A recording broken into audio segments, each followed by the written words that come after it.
এমনি সাকিব আপনি লিখেছেন তালাকের উত্তম পদ্ধতি কি? তালাকের সুন্নাহসম্মত পদ্ধতি হলো যে কোনো স্ত্রীর সাথে কোনো স্বামী বনিবনা হচ্ছে না, কোনো স্বামীর সাথে কোনো স্ত্রী বনিবনা হচ্ছে না, তাহলে সেক্ষেত্রে প্রথমত মুখে বুঝিয়ে সমঝিয়ে বা অন্যদের মাধ্যমে বুঝিয়ে সমঝিয়ে কোনোভাবে যদি সমস্যার সমাধান করা যায় সে চেষ্টা করতে হবে। বিভিন্নভাবে চেষ্টা করা হয়েছে, কোনোভাবে সমাধান হয়নি এবং সমাধান আশাও খুবই ক্ষীণ। এরকম যদি হয় তাহলে সেক্ষেত্রে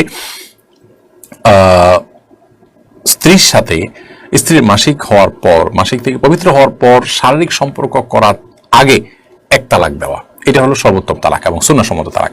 এরকম তালাক দিয়ে আপনি রেখে দিলেন, 1 মাসের মধ্যে যদি নিজেদের মধ্যে বনিবনা হয়ে যায় আপনি চাইলে প্রত্যাহার করতে পারবেন, 2য় মাসের মধ্যে আপনি প্রত্যাহার করতে পারবেন, 3য় মাস সবার হয়ে গেছে, 3য়বার মাসিক হয়ে গেছে বা শেষ, এখন আপনি আর প্রত্যাহার করতে পারবেন না।